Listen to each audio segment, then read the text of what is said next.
Welcome.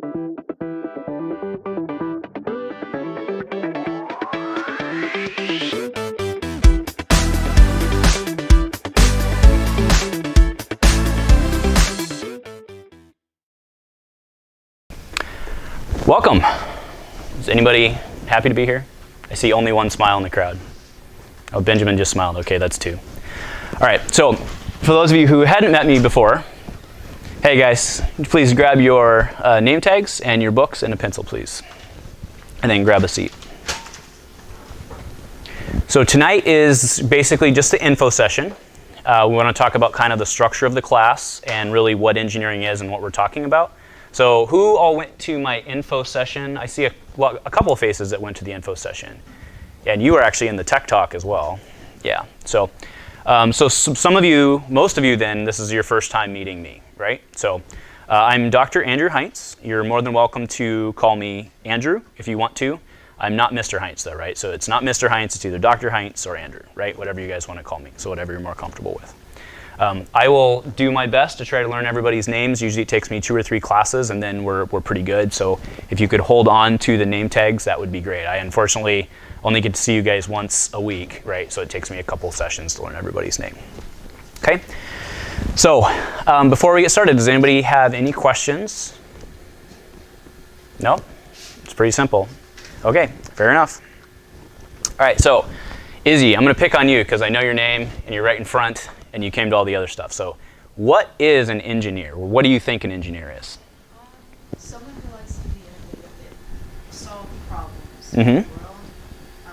Usually they have to be really quick about,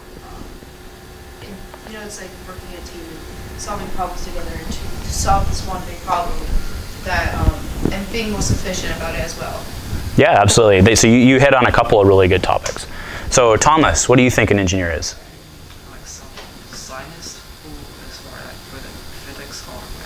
Especially like architecture. Okay, so you said a scientist who's good at physics or math? Yeah. Okay, so we'll talk about that in a second. And Madison, what do you think an engineer is? Why are you here? Someone who has a problem and they come up with a way to solve it or fix it. Okay, perfect. But here's the thing, right? You guys encounter problems every day at school, right? Like math problems or physics problems or chemistry problems, right? When you solve that problem on paper and turn in your answer, are you an engineer? Why is that? Why is that, Andrew? Because it doesn't apply to real life. Doesn't apply to real life. Well, I think your teachers would probably argue against that. But yeah, so I think my definition, or at least how I see it, is that simply put, engineers are problem solvers, right? Izzy nailed it, right? You guys are solving problems, and I think that's the perfect definition of what we are. But we're not just solving problems that have already been solved, right? If some company was going to hire you to solve a problem that was already hired, why the heck would they hire you and pay you what they're going to pay you, right? You're going to be solving problems that no one's ever seen before, which is actually pretty cool because that means a lot of you guys are going to be working in careers and jobs and doing things that have literally never been done before. In fact, many of you guys in this room probably will end up being in a job that doesn't actually exist yet, right? And that's pretty cool. Okay, so as Thomas mentioned, engineers have a solid understanding of physical, chemical, and mathematical and physical laws, right? Obviously, you're not going to be in here if you don't do well at math, science, and physics, right? In fact, the intro or the entry level to this class, or the required entry to this class was math and physics, math, physics, and chemistry. And I know many in the room haven't had full chemistry, and we'll get through that. But engineers design, develop, and test basically everything, right? I'm a manufacturing engineer. I'm a process engineer is my title, but fundamentally I'm a manufacturing engineer. I make stuff that comes out of my factory, right?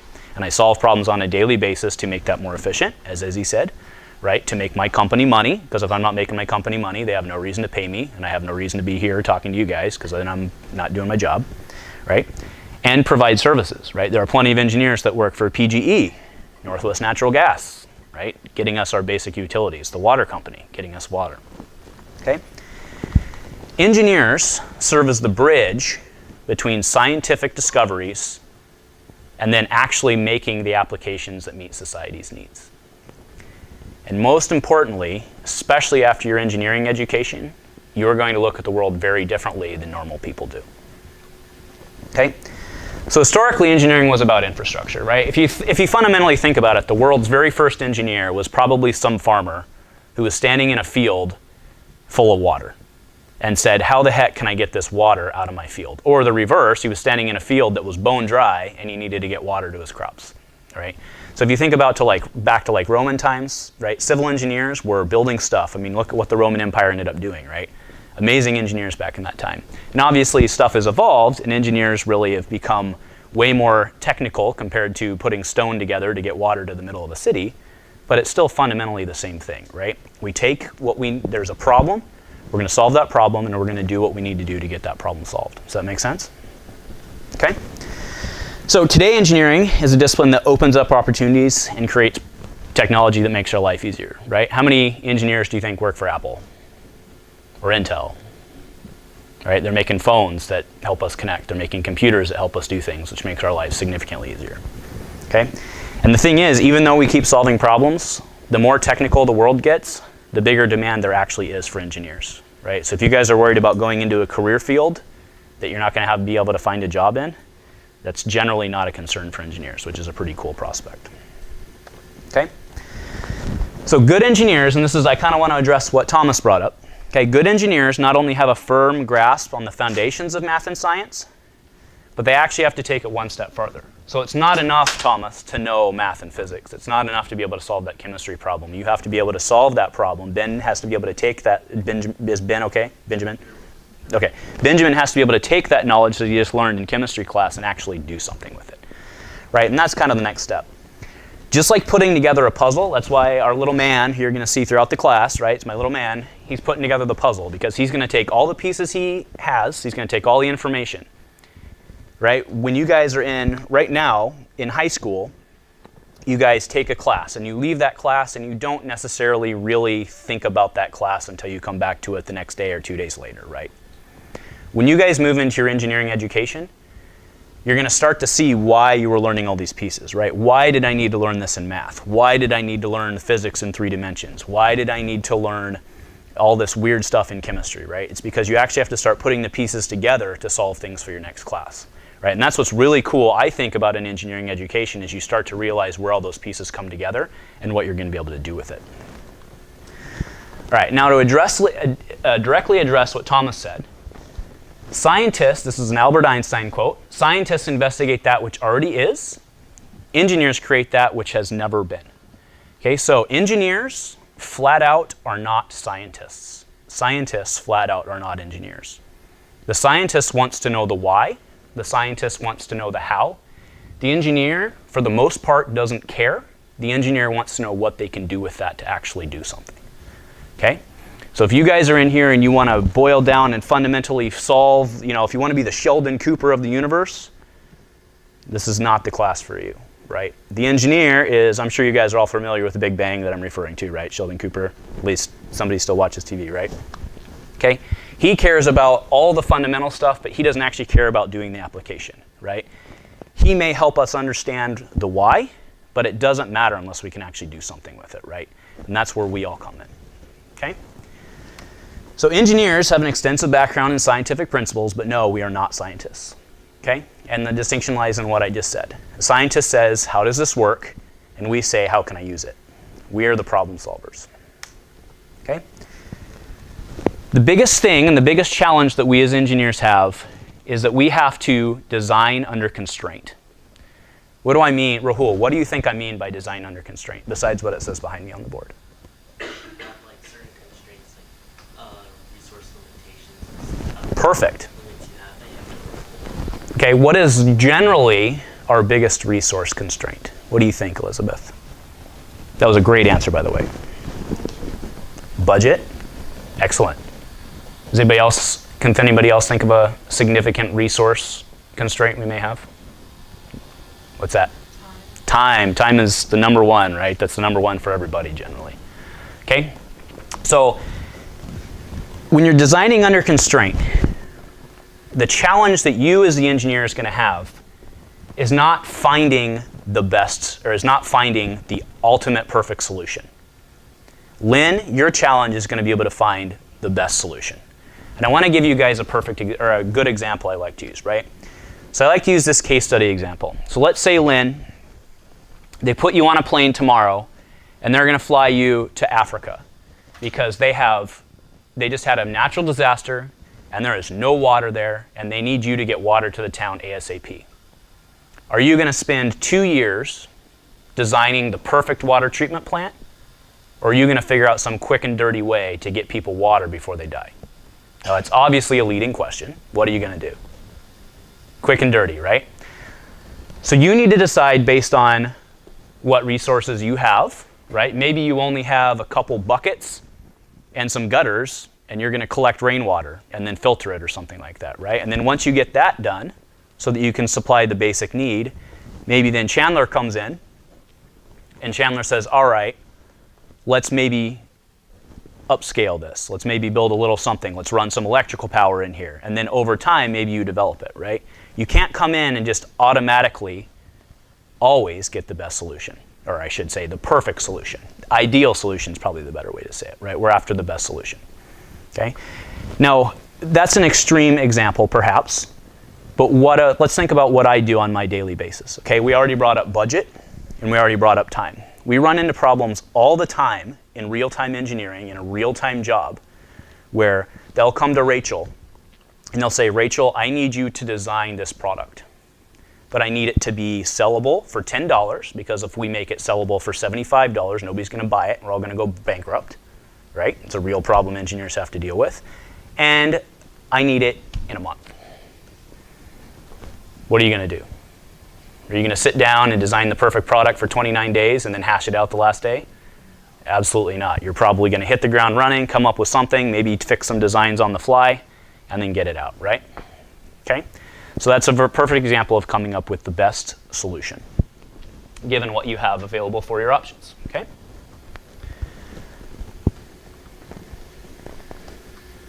All right, so engineering as a profession. Who here wants to be an engineer? Couple hands. Who here is thinking about maybe being an engineer? All right, if you're not, you're probably in the wrong place, right? Especially because y'all are here on your volunteer time after school, okay? And everybody was hoping they'd get a snow day anyway, so. All right, so here's the bad news about being an engineer. Engineering jobs can be very demanding, occasionally difficult and stressful. I've actually personally had a very stressful week at work, right? But yet, even though the fact that your job's hard and sometimes you can get stressed out and sometimes you work a lot of hours, engineers as a whole tend to report a higher amount of job satisfaction. Why do you think that is, Ryan? Because they enjoy what they're doing? Okay. Why? Let me take you one step farther. I'll be the little toddler asking why. Why do they enjoy what they're doing?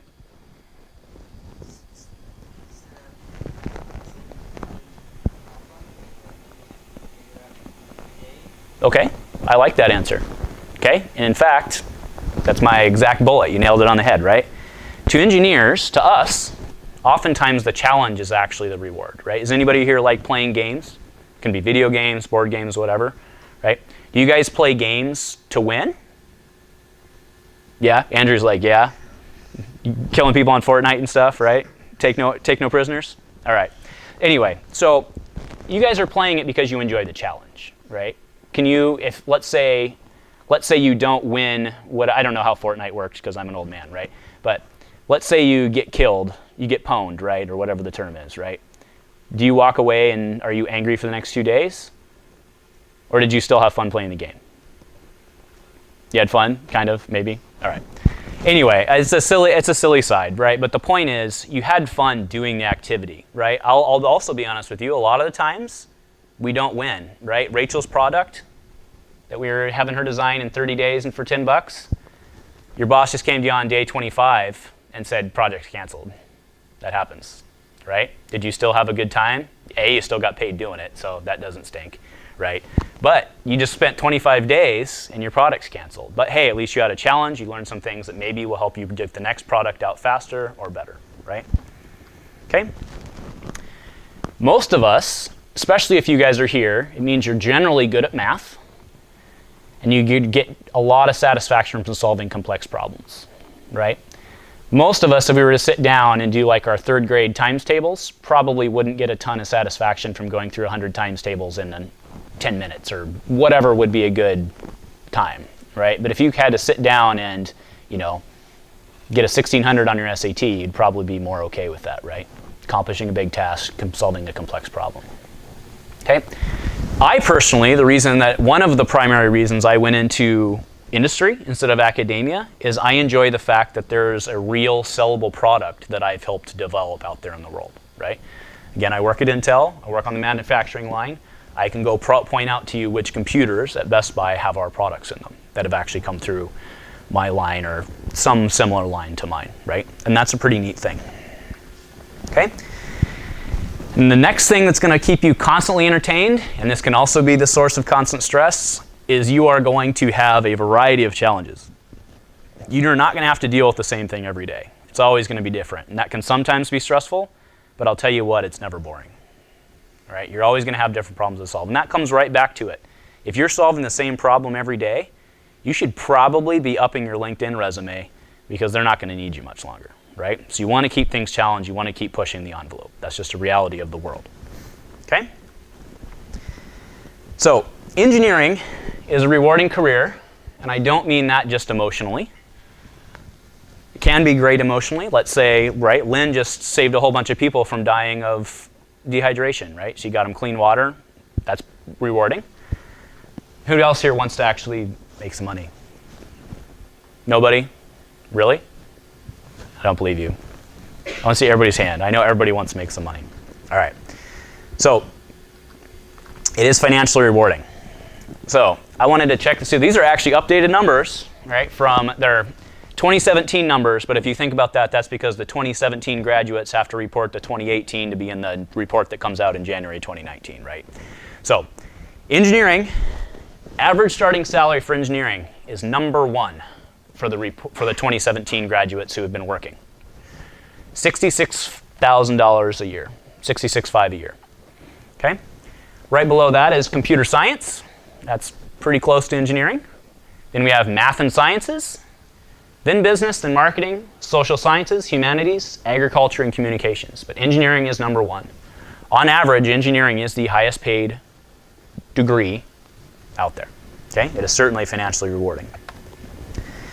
And as the cost of living goes up, and you guys constantly will have to come out either with a heck of a scholarship or some significant college debt, right? Engineering is one of the few majors out there where you can graduate with a bachelor's degree and immediately earn a living wage, support a family salary, right? There's a lot of people out there paying $50,000 a year to graduate and earn 30. And that's a rough return on investment. That means you're going to be paying back your college loans for a long time, right?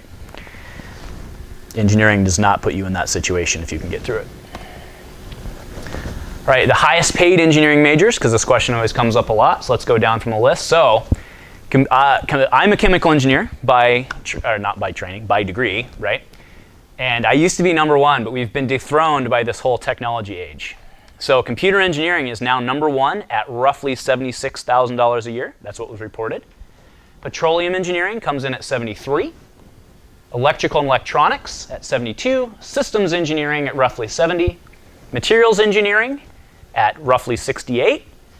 Mechatronics, robotics, and automation, which is a relatively new one within the last couple years, as you guys can imagine, as we've started to get bigger into automation. Chemical engineering, 66. Industrial, 64. Aerospace manufacturing, right all there at 64. And then the average starting salary of all bachelor's degree candidates is roughly 50. So look at that. The entire engineering, I mean, heck, if you get that top job in computer engineering, you're earning roughly $25,000 more than just the average graduate. And remember, the engineering jobs are actually boosting that average number, which means that people who are not in the engineering field are earning actually slightly less than that, right? You guys all know how averages work, right? We're all at the top. Somebody's got to be at the bottom to make it hit the middle, right? Okay? And then the next thing, as I already alluded to, is engineering continues to grow.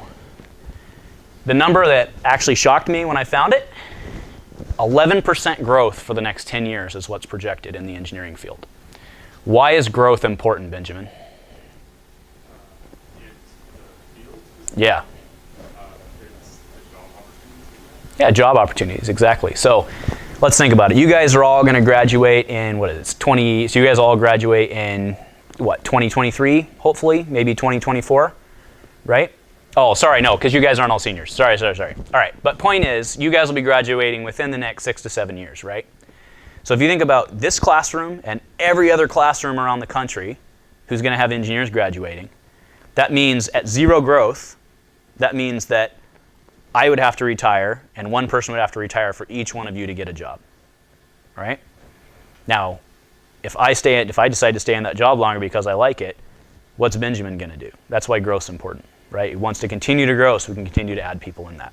11% growth over the next 10 years is huge, right? That is fantastic. That means for every 100 engineers out there, we're going to need 10 more over the next 10 years. That's significant. Actually, it's 11 more, right? Okay? This provides many opportunities for you guys who really generally enjoy greater jobs prospects than your peers, okay? And another cool thing is, and this is of course, everybody, if there's a period of economic decline, everybody sees layoffs. It's just the reality of the world. But engineers tend to get laid off at a significantly lower rate than non-engineers, okay? And then engineering disciplines. So again, all of you guys, when you applied to the course, you filled out what your engineering preferences were, so I could kind of tailor the class. Most of them are on here, right? Again, like I said before, not everybody was here, but aerospace seems to be the big winner this year. There's biomedical engineering, civil engineering, chemical, computer, electrical, environmental, health and safety, manufacturing, materials, mechanical, mining, nuclear, petroleum, and I hit that part of the alphabet and stopped, right? There are so many engineering fields that I can't even name them all, right? We're going to go through a lot of the big ones. Many of the smaller engineering fields are just offshoots of larger ones, right? Like environmental engineering and chemical engineering tend to be very similar until like maybe the last 1 or 2 years, and there's a lot of stuff like that, okay? But we'll go through that, okay? Does anybody have any questions on that? That's really just my selling point of why you should come back to class next week, right? Why it's great to be an engineer. Obviously, I'm very passionate about it. That's why I'm here doing this, right? And that's why we've had this class going for 4 years, because I just love coming in here and trying to get you guys interested in it, right? The truth is, not all of you guys are going to end this class and want to be an engineer. I hope that's the case, but I haven't yet had a complete class, or I haven't yet had a year where every single person that started is finished, right? They've just decided to drop, and that's okay too, because I want you to know whether it's something you want to do when you go into college, right? If you're going to spend 1 to 2 years in college kind of floundering around and trying to find direction, that's wasted time and energy, right? So even if Benjamin tomorrow decides that he doesn't want to be an engineer because Andrew gave a bad speech, which is completely fair, right? At least you gained value and you didn't waste more time looking into it. That's all I'm saying, okay? So does anybody have any questions on that before we move on? Because I want to talk about class structure and then we'll get into the quiz show. Okay? All right. So I want to talk about the class rules. Okay? So the number 1 class rule, and the most important, and I'll be honest, if you don't understand this, please ask your parents. We have a buddy rule, or I have a buddy rule. Okay? None of you guys, male or female, doesn't matter to me. None of you guys are allowed to be in the room with me alone. Okay? I want a nod from everybody that you understand that. Okay? If you want to hang back and ask me a question, please get either somebody to stay in the room with you, or we can go out in the hall together. Okay? That's more so for my protection than yours, right? Let's be very clear about that. And again, if you guys don't understand why that's a very important rule, please talk to your parents about that. Okay? Next, we already kind of talked about this, is addressing the instructor. I am Dr. Heinz, I'm not Mr. Heinz. I prefer if you guys call me Andrew, just so we can keep it on a more casual basis, but again, I am Dr. Heinz, okay? Next, this may be, well, number 1 is the most important rule for sure, right? But this one is a big one, is you guys own your learning. What do I mean by that, Madison?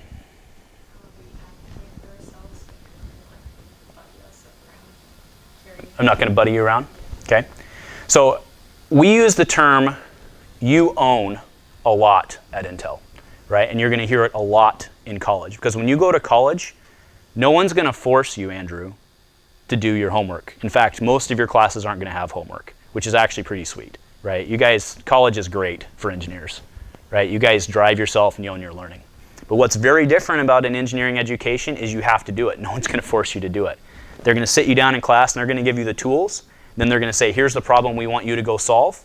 Go solve it on your own. So what do I mean by you own your learning in this class? We're going to have a lecture every week, and then we're going to do some lab activity, and/or I'll have someone come in and present to you guys. But it's up to you guys to do, I'll assign some problems, and it's up to you guys whether you want to do them or not, right? That will help you apply what you learned and see how they fit into kind of real world examples, okay? I'm not going to force you to do that. I'm not going to force you guys to come to class every week, right? You own it.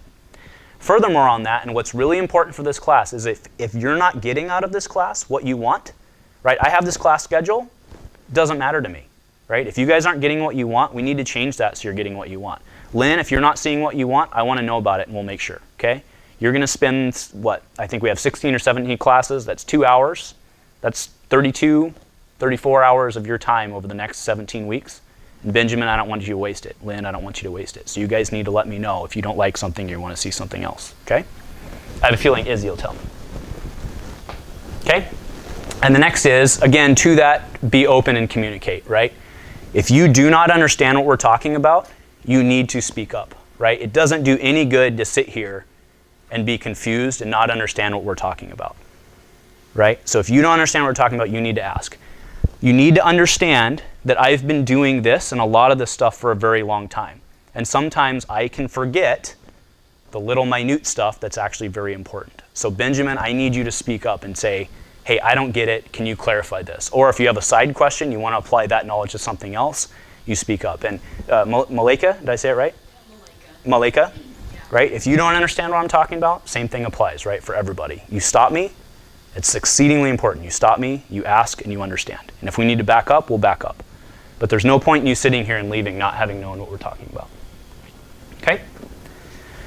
All right, so we already had some late shows, so that's not going to happen again, right? Because class needs to start promptly at 6:30, especially on the nights when I have speakers come in, because a lot of them have to get home to their families or they have to go do other things, right? They'll stop here on the way to work and have to get home.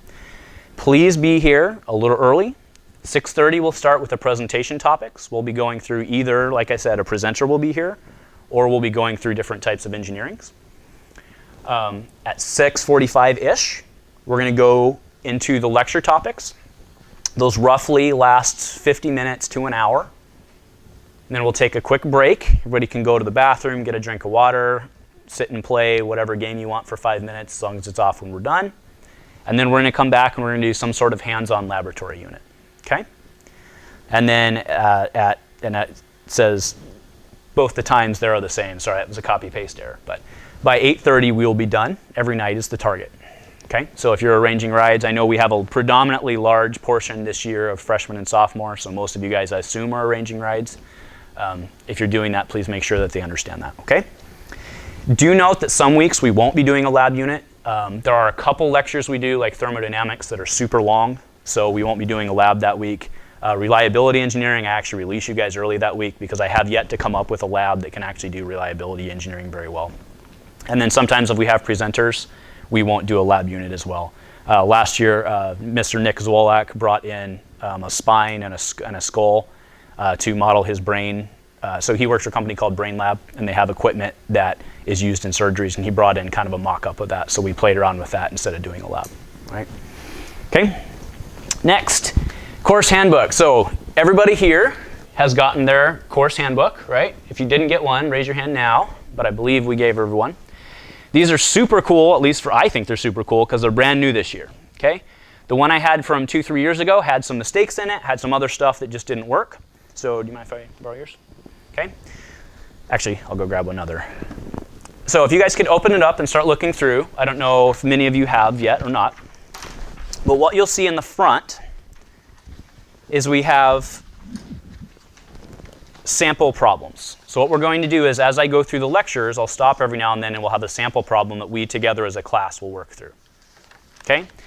In the second portion, let me see if I can find one. We have, I just opened the computer modeling one, right? But this one, in the center, we have the lab activities. These are what we're going to be doing every week. Okay? Some of these lab activities, can everybody go to, let's just say, page, I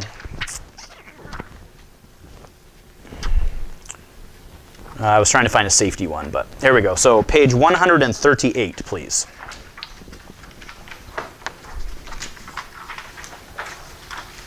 Okay, so what you'll see there at the top, you'll see another one of my little men. This time he's wearing a hard hat and a safety vest because this is the safety man, right? So before you guys come in to each class, I need you to please go over the safety. That's the only homework and only requirement you guys do have for this class, okay? Is that I need you guys prepared to go over this, or come in prepared with the safety information for that night's lab.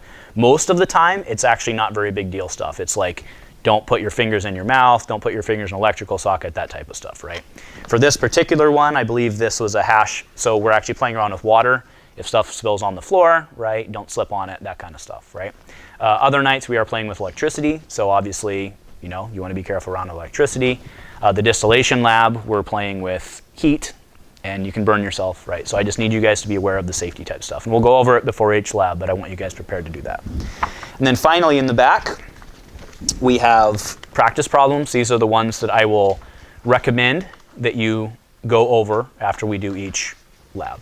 And then the very, very, very back, you actually have some pictures for the polymerization lab, which we'll have to cut out if we get there, okay?